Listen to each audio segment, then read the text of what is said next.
Black, poetic G.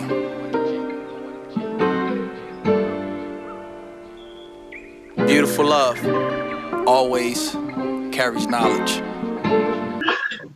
Good evening, ladies and gents. I'm King George. I am the owner of T.Y.I Productions. I'm the curator of Black 31 magazine. Today, I'm here with another special brother from the community. This brother right here is I would like to say, a premier book author. When people sit down with us, right, people have stories that they want to tell. And when I tell you that this brother wrote a nice book about his journey, about his path of being an ex-con, and that's why we're here, to hear the story. So without further ado, can we please give it up for brother Nick Marshall? Let's go. Thank you, man. I appreciate it. Absolutely.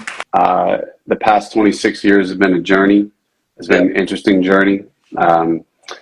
I was incarcerated at the age of 21 for armed robbery. I ended up pleading down to armed burglary and was sent to the same prison in New Jersey for 3 years with an 85%, which tacks on another 3 years on the back end. So essentially it's a top line 6.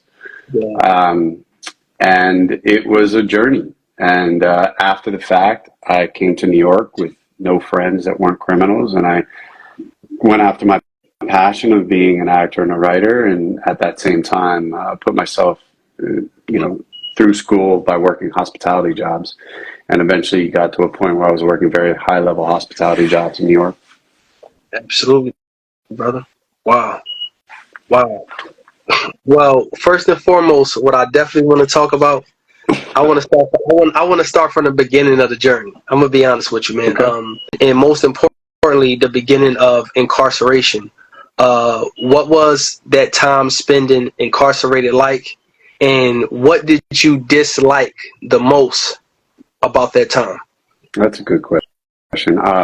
Well, first of all, I had made an active choice not to be involved in the inner workings of prison, and to try to give myself an opportunity to get out when I needed to get out, and go through these the motions that brought me to the opportunity to have a life after the fact. I was only 24 when I got out, so 3 years parole, 27. So being in the system from 20 to 27 is a long fucking time. Excuse me. Sorry, can't be cursing on here. It's a long time, but you learn a lot, and I would say the degradation was the part that I hated the most, and seeing how the criminal justice system affected so many people, most of which are a different race than I am, and how that really stood out to me in a way that really hurt me as a human, and then wanted me to understand, like, how can we fix this? Like, how can we adjust this system to bring a different light and shine a light on this thing to really change things for people across this country. Yes. And during that time, how did prison affect the relationships with close friends? Because I noticed last time we talked, you mentioned something like that, and I just wanted to get your inside feelings of that. How did it affect those close relationships with buddies that you might have had that was black or Spanish, and when y'all went to prison, how did it affect that relationship? Well, luckily it didn't affect our relationship. Okay. But make no mistake, prison is a different subculture, right? And it's not just separated into black, white, or other, Spanish, other. It's separated into gang affiliation. It's separated into subcultures of each culture. And yes, I did not have the ability to sit at my friend's table if they were African American. That's just not something you do. I was taken care of by the Spanish gang in the end, because I also refused to just sit with the white kids who I didn't know and quite frankly were racist. And that's not my MO. So I happened to sell drugs to a certain group of individuals up in Newark, up in Mount Prospect, that were, affiliates of affiliates that were incarcerated with me, and that gave me a group to be around and to protect me throughout my bid, which Okay. is rare. It's very rare. Yes. And this was 20 years ago. So, I can't speak to what's going on now in that situation, but I can speak to my situation and how I handled it and how I was, taken care of, and how people around me were, both supporting and hating from different angles. Okay. Okay. Now, if there's anything that you could have changed from the past, what's one thing that that if you could have changed it, what's one thing that you would have changed? Well, I wouldn't have turned to the life of crime that I did. I started out as a very nothing drug dealer, selling, going up to Ogden Ave in the Bronx, getting a 20 sack and flipping it for 40, and then learning that there was way too much risk in that. I'm crossing George Washington Bridge with product. I got to worry about that. Then realizing that, oh, well, I didn't have money in the beginning. And then when I started having money, and I mean, like, we're talking 1995, 96, different time where, a kid in high school to have 40, 60, $80, a lot of money. And then taking that and coming back, and by the end of the week, I got 400. And by the end of the month, I got 1,600. And now all of a sudden, I'm wondering, all right, well, how do I alleviate my risk? I started finding ways to get larger amounts of product, and I started having people then work for me, having people protect me, and paying for all of that in order to really scale my business. And then I started robbing my suppliers.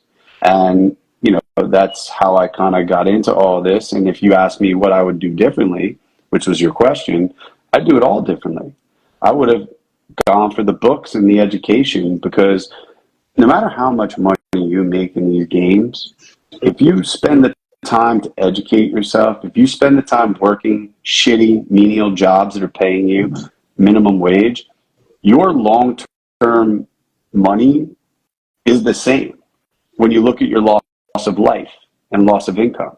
I lost 3 years of income. I had fines to pay. I had all that good stuff that comes with a prison case. I had attorney fees to pay, which were astronomical. And then you add the 3 years on parole, where suddenly you get out and you realize, oh my God, I can't do 90% of the jobs that society offers.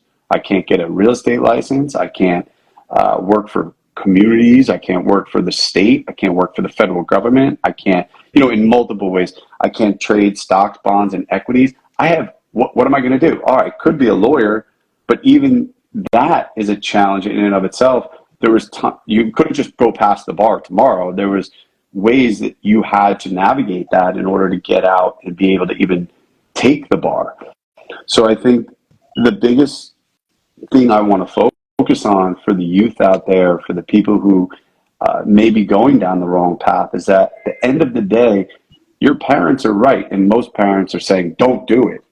Stop. Whether it's parents, cousins, uncles, people who've been in the system, people who've been affected by the system, people who just understand that freedom is a lot better. It's not worth it. It's worth it to struggle and work hard. And that's what my past 26 years have been.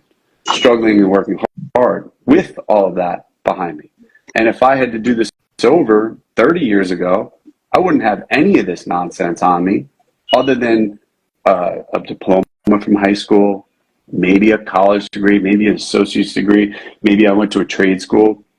All these things, no matter what your current situation is, are a better choice than being in the game.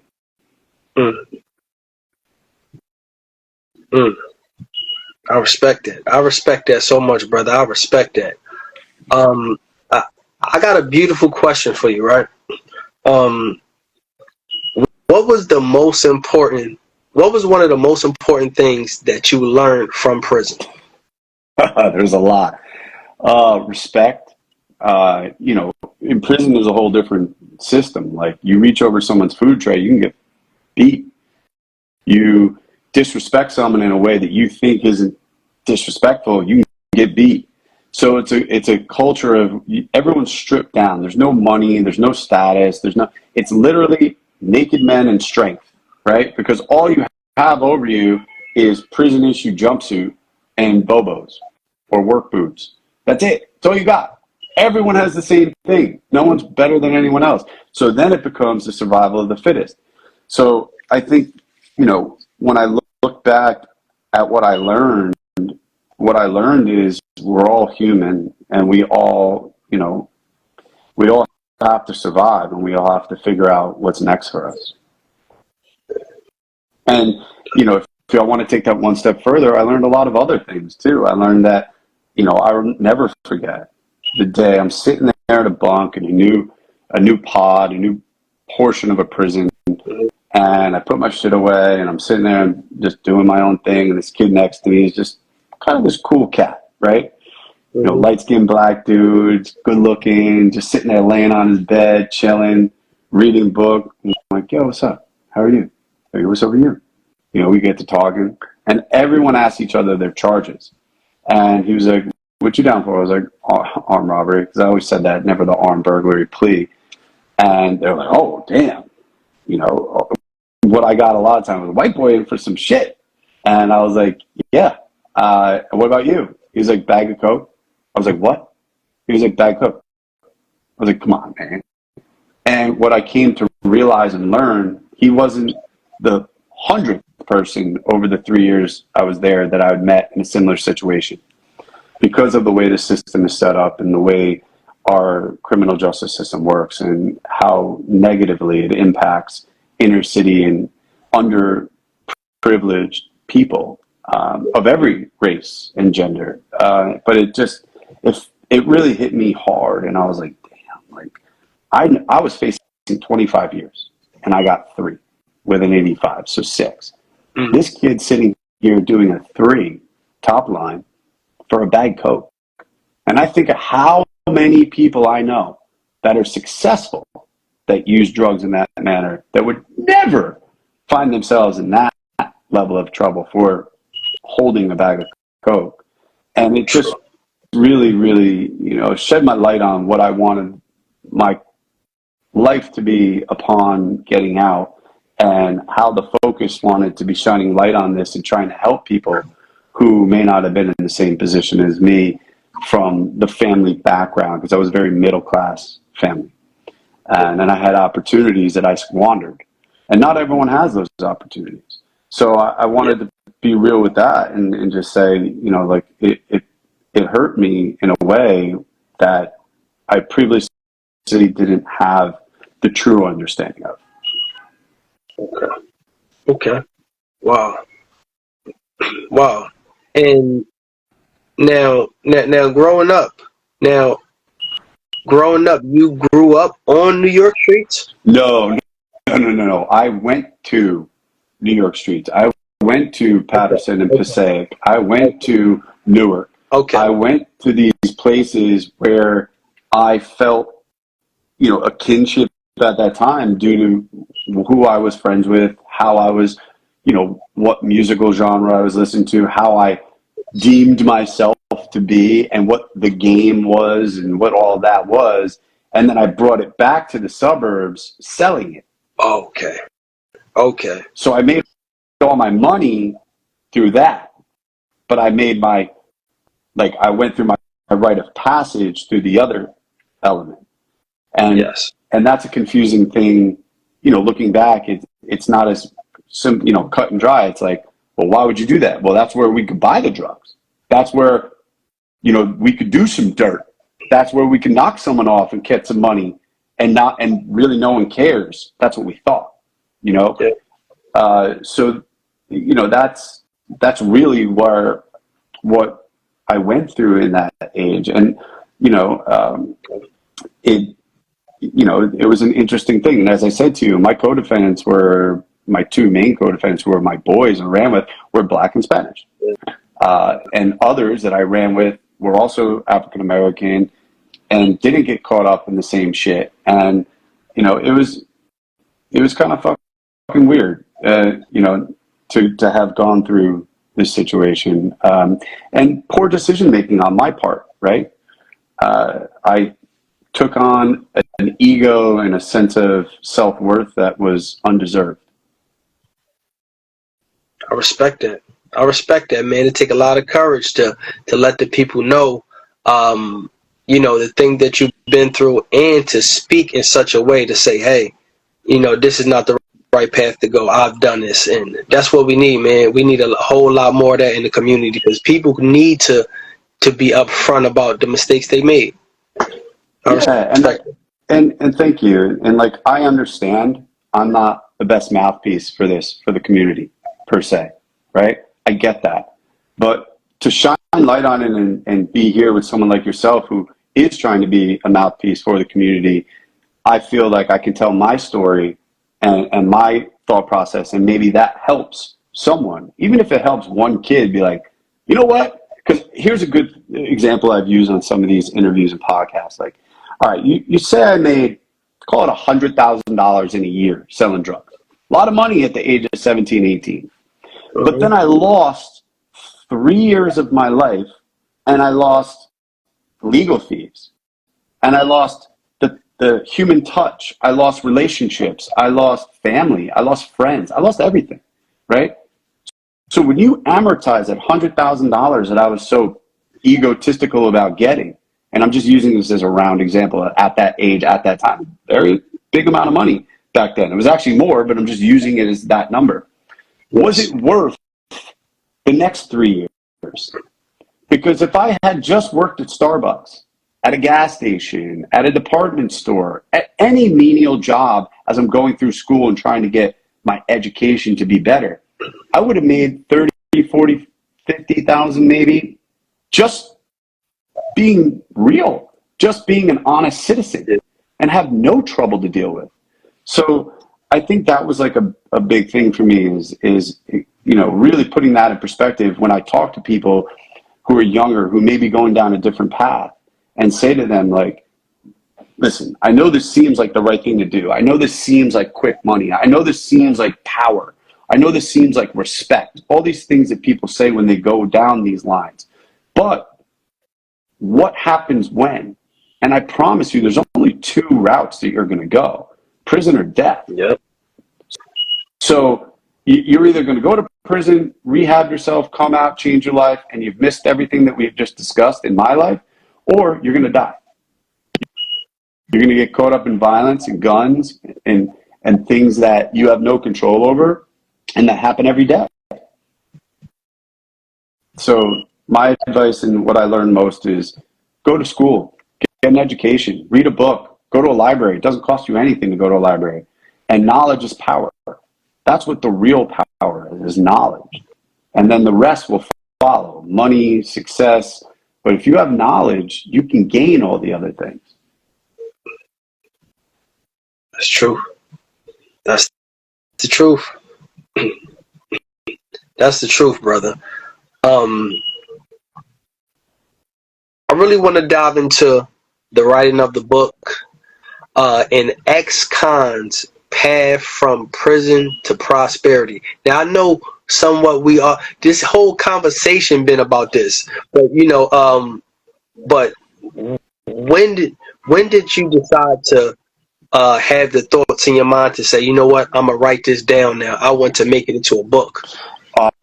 So originally I always thought it was on. So in prison they give you these yellow notepads, and I had done a bucket list one time, and the bucket list, and the first thing on the bucket list was write a book, make a movie, I had these things, earn $1 million. Haven't been there yet, but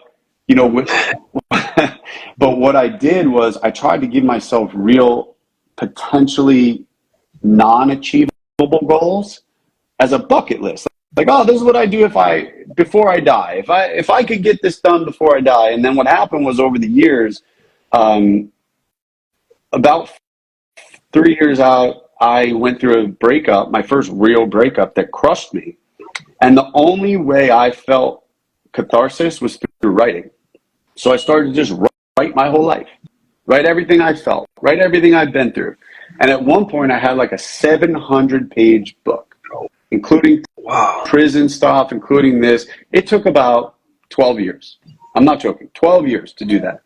And I would write, in the beginning, I would write 8, 10 hours a day and then go to work, or I'd write 5 hours a day and do this. I was just teaching myself. I was falling, stumbling over myself. And then years later, I was working in nightclubs, and very famous nightclubs, and I met someone who was an author. And I was like, hey, man, I was geeking out on this dude. I was like, I meet movie stars, I meet producers, I meet all these people. I've never met a guy who wrote a book. I don't know anything about a literary world. I wrote a book. He was like, oh, yeah, what's it about? I was like, let's have coffee. And I got on him, had coffee with him, and pitched him what the book was about. And he was like, now that's a story. Just listening to you tell it. I'll read it and I'll help you edit it. Pay me this, but we worked out a deal. I paid him. He took that book and turned it into 2 books and turned it into a refined 1 book, the beginning, basically youth until prison.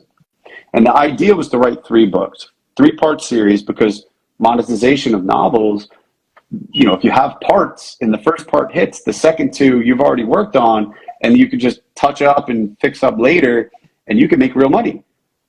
Yes. Best laid plans, that's not what happened. What happened was that guy helped me get to a place where, you know, things happen, work happened, COVID happened. After COVID, I got a new agent who happened to be my agent from 12 years ago. And he's like, whatever happened to that book I read? I really like that. And at this point, he was a literary agent, so he was able to get in the right hands. He called me up 6 months later. He's like, I sold your book. I'm like, what? And he's like, yeah, I sold your book. I'm like, oh, what? For how much? And he told me, I was like, oh, okay, well, that's not really great, but all right. He's like, shut up. You're going to be a published author. And then we get on this call, and the call's like, we loved your book, but we can't publish it because there's too much violence, crime, drug dealing. We're self-help. We want to help people at this particular publishing house, but we love your story. Is there any way you'd write a story about, you know, how successful you are? And I'm like, I'm not successful. I'm still struggling. I've been struggling since COVID. I haven't had a job. I have no clue what I'm doing in life. And I mean, I don't know that I'd be very good at self-help. I don't think I can help people. And she's like, well, how about you try? And I was like, yeah, I don't know. Get off the call. My agent and I get a big argument. And I'm like, dude, I am not in a place to help people. I want to help people, but look at my life. It's shambles. Like, this happened and this. He's like, stop it. You'd be a published author. Do you know how many people want to do this? Figure it out. Hung up the phone. All right. So I took a few days, started writing, walking, smoking some weed, going off into my own little world. And then I started coming up with ideas, and I was like, wow, well, some of these actually could work, and I think this could help people. It's not what they're asking for, but let me try. So then I spent the next 31 days drinking wine, too much wine, and writing every day for 8 to 12 hours. And at the end of it, I had 91,000 words, and I sent them to my publisher, and my contract said I needed to deliver 60 in order to fulfill the contract within 3 months. And it had been a month, and I delivered 90. I said, I don't know what the fuck this is, but if it's a book, let me know. And 2 weeks later, she wrote back, this isn't what I asked for, but it's a book. And that's what started us on this journey to where we are now, which is what's the current book. And ironically, what helped me in those few weeks was I'd always wanted to write 3 parts. Well, guess what? I just got a deal to do part 3. So I wrote part 3, the aftermath, right? And I have the prelude, the prologue, you know, the beginning, and I have portions of the middle. So we'll see what happens in the future, but that was very much my driver to make sure that I was able to pour out my heart, and I left nothing out. I mean, okay, that's a lie. I left everything out, and I left nothing out all the same, meaning I left a lot of things out that would affect other people or involve other people that I didn't think was my place to tell those stories, but I held nothing back when it came to my experience and just how much I had gone through emotionally, financially, in the workplace, and the true feelings and mental health issues I've dealt with, addiction issues I've dealt with, all to get to what this book became, which was everything on a platter delivered to the audience to say, hey, maybe this will help you if you're struggling. And it's not just about people who got out of prison. It's about struggling to find a job, struggling to Yes. see if that job has a future for you, struggling to see, what happens when you have mental health issues or addiction issues. How do they affect you? How they affected me. I was honest about it. And I think that hopefully that'll help other people who decide to buy the book and read it and spend the time, or listen to it because it's on Audible as well, and see really if any or all of these stories inspire someone to try again, even in the face of failure. I've failed more times than I can count, but I always get back up and try again. Yes. Absolutely. Absolutely. That's what it's about. That's what being a man is all about. That's what I'm talking about. So, I have something I want to know. Like, I truly want to know, um, because I know everybody don't talk about it, but people, they may mention it sometimes, but just like when you officially come back home, right, from being incarcerated, and you have the pressure that come from so many different people on what they think you should do or what they think you should be.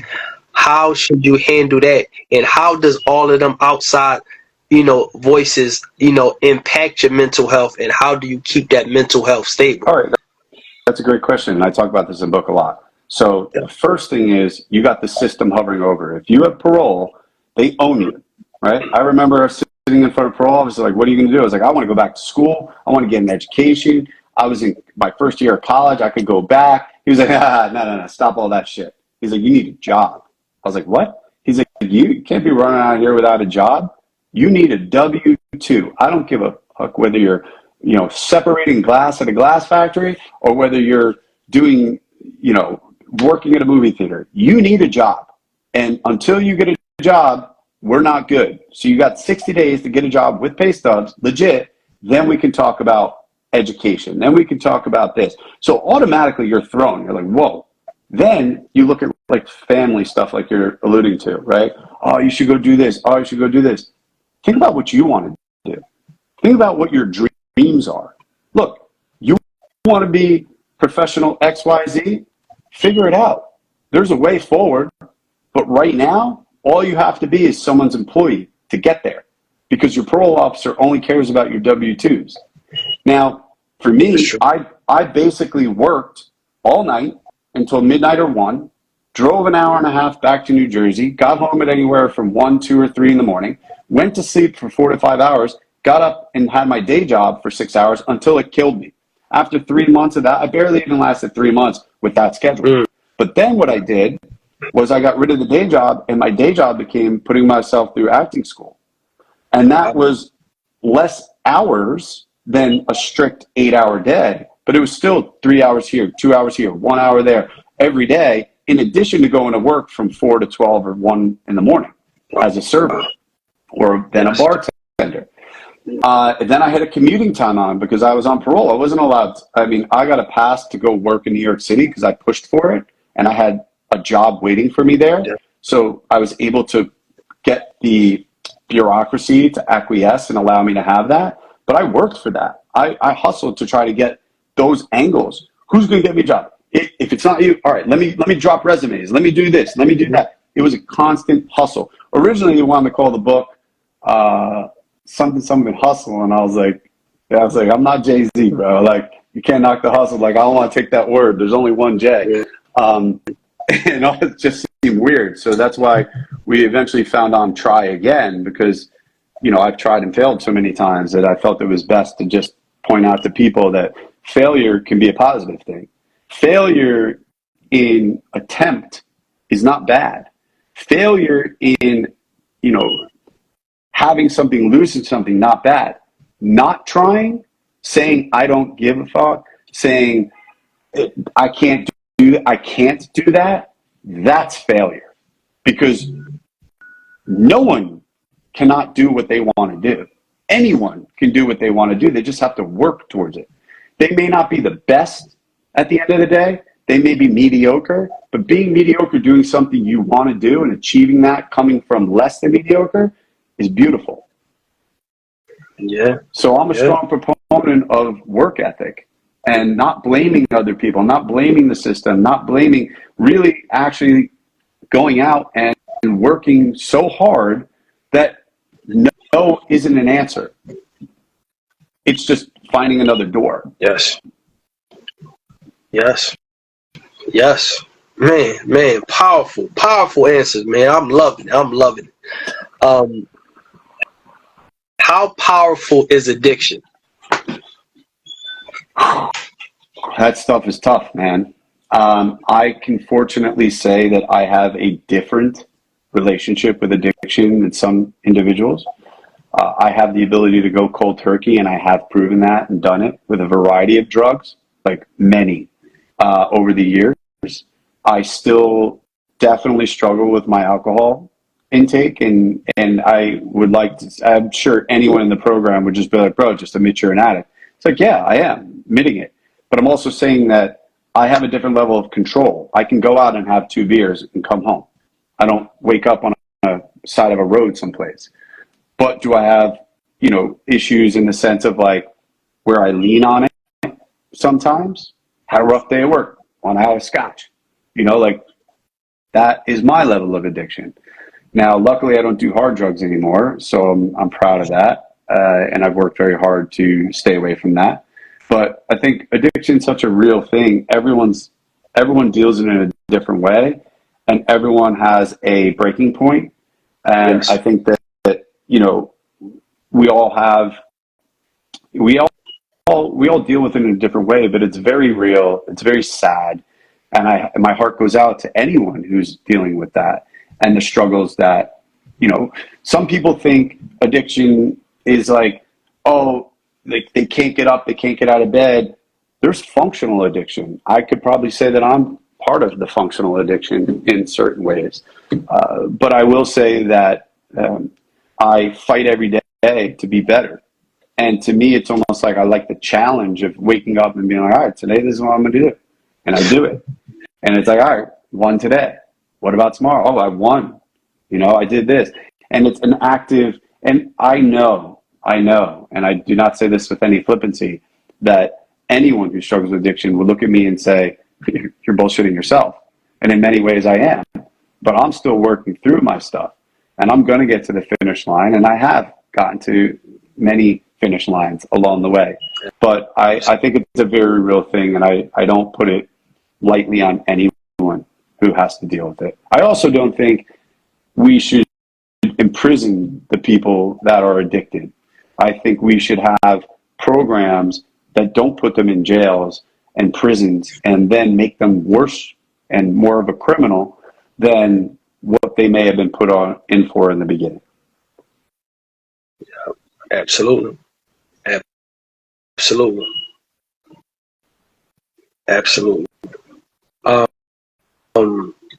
Man, Nick, your responses are incredible. I'm talking about incredible, man. The inspiration that I'm getting so much from you, it got me ready to write literally after this interview. It's so inspiring, man. Seriously, man. It's so inspiring just to hear the story. I appreciate that. I appreciate that. It means a lot. For sure, man, because you begin to really think like, and I can honestly say this, man. Sometimes, as being a person of the culture, sometimes we sit back and we don't we get blinded, and we blind ourselves, and we don't sit back and think about all the other people that go through things in the world, because we always thinking about our family and our close people. But man, a powerful story, man, and I appreciate it. I respect it. Thank you. I appreciate you having me and chatting, and I hope as I said, this serves to help someone think differently in certain situations that they may or may not find themselves in. Yes, yes. And so what I want to ask is, but cause we getting close to Yeah. towards the end, but Yeah. before we wrap up, right? I gotta ask this question. What advice do you have for the young brother that's growing up, um, and he's going through the trials and tribulations of life? Especially when it comes to growing up as an inner city youth. You're seeing the gun violence, you're seeing the mental health issues, you're seeing a lot of different things. What advice do you have to say to these young brothers so they can stay grounded in being men, most importantly, but also being grounded in being themselves and just pushing towards goodness? What can they do? First off, I say that I don't have the right to speak to other cultures' issues and situations in the sense of I was born in a very suburban, middle class neighborhood, mostly white. And I went down a different beaten path that brought me to the inner cities of greater New York and New York, and to be part of that subculture, and then to go to prison and learn about various elements of that subculture. But if you're asking me as a man, man to man, doesn't matter what the race is. If Yes. you are caught up in some stuff and you don't want to be, get out. I know that's not easy. I know gangs rule much of the inner cities, and that's easier said than, oh, just get out of the gang. We all know what happens when you try to get out of the gang. Well, how about this? Don't get in one. How about go to work? When your friends are digging on you about going to work at Starbucks, going to work at this, going to work for the man, going to do this, let them. Because chances are you're going to win in the end, in the long run. Life is a marathon. It's not a sprint. Anytime I've tried to make fast money, I've failed. I made it, but I've got robbed. I remember I came home one day, my whole apartment was robbed. Friends, my gunman sitting on my couch. Hey, man, he came, he did this. Now, whether I was set up or not, I don't know. I had friends who used to steal my watches, steal this, part of my crew. Wow. It's so crazy, that lifestyle of what goes on there, that all I can say is I much rather would have been made fun of every day and do the right thing than feel that sense of power that you have when you can lord it over other people. Because when you're doing that dirt, a lot of people know it's about the power. It's about what that does to your ego, how that makes you feel. And for me, I was bullied. So it was more, oh yeah, now I have power. Now I have a gun. Now I can beat you. That's not the way to look at life. The way to look at life is about treating everyone in your circle, everyone you come across, with respect and kindness, working hard. And I think that goes a lot further than the other thing. The other things, as we said, they only get you to one or two places, man. And it's not places anyone wants to be. And I've been in so many visiting rooms where I've seen women with 1, 2, or 3 children from the man who's sitting next to me, who's a boy. I've seen grandmothers and grandfathers crying about their sons, or I didn't see daughters because I was in a male prison, but their sons or nephews or cousins or whatever it is that are caught up in this system. And mind you, here's the biggest thing. Our recidivism rate in this country hovers at 66%. So what do you think that tells you that the man, feels about us? Once you're in it, 66% of you are not getting out. Wow. Think about that. Wow. If you do it 1 to 10, that's 6 of every 10 men never getting out. The rest of their lives, they will be in that system in some fashion. And I just don't want to be a statistic myself, and I really don't want others to be statistics. I think prison should be more about education, opportunity upon release, really learning what you've done, why it's wrong, and how to make it better. Some find that through religion. Some find that through AA. It's up to you how you find it, but overall, the system's not going to help you. You need to help yourself. And the support system around you needs to help you when you're out. while you're in. That's Absolutely. all. Absolutely, man. True words of wisdom. True words of wisdom, my man. Listen, brother. Thank you so much. I Thank you so much. appreciate it, man. Let the people know, what do you love most about yourself? That I don't give up. Solid. That's it. That's the only thing I can share, that I think I don't give up. I Solid. want to do something. I'm going to find a way to do it. It may not be the right road. I may take every wrong turn, but ultimately, I'm going to get to where I want to be. Solid. So don't give up. Because this world, this is your oyster, man. I know that sounds crazy, but it is. Opportunities everywhere, even if you think it's not. Education, hard work bring opportunity. And if you can't get education, you can give yourself an education. I gave myself an education because I didn't listen in school. I didn't do anything. I gave myself a degree in world literature, a fake one, in prison because I read everything I could get my hands on. Wow. I taught myself how to write. Why? Because I had no skills. I had no tools. I had no opportunity when I got out. I had to make that. So yeah, that's all. Wow. Man, I respect it, brother. Man, listen, if this not inspiration enough, listen, y'all should truly be inspired. This brother right here, Nick Marshall, will be in the next edition of Black 31 magazine. Y'all know what Black stands for. Black stands for beautiful love, always carries knowledge, and 31 stands for champion. And this brother right here is truly a champion. So that's why he will be in the next edition. So y'all, listen, go support brother Nick Marshall. He has a book out right now, An Ex-Con's Path from Prison to Prosperity. Y'all have to understand what he's doing here. Listen, he's doing some incredible things, and each and every week, please tap in. Listen, we could have we could have your favorite book author, we could have your favorite singer, we could have your favorite artist. Listen, we could have the mayor coming soon, or we could have the little girl down the street with the lemonade stand, or it could be you. So listen, we are the platform of truth, the home of the champions, and the place where we uplift man, woman, and child. Peace and love, y'all. One. Thank you, brother. Train your mind during these times. We need more education, not incarceration, to elevate from negativity at all costs. Knowledge and power. Remember, this game spilled, given. Embrace it. T.Y.I, Poetic G. Peace and love. One. I love it.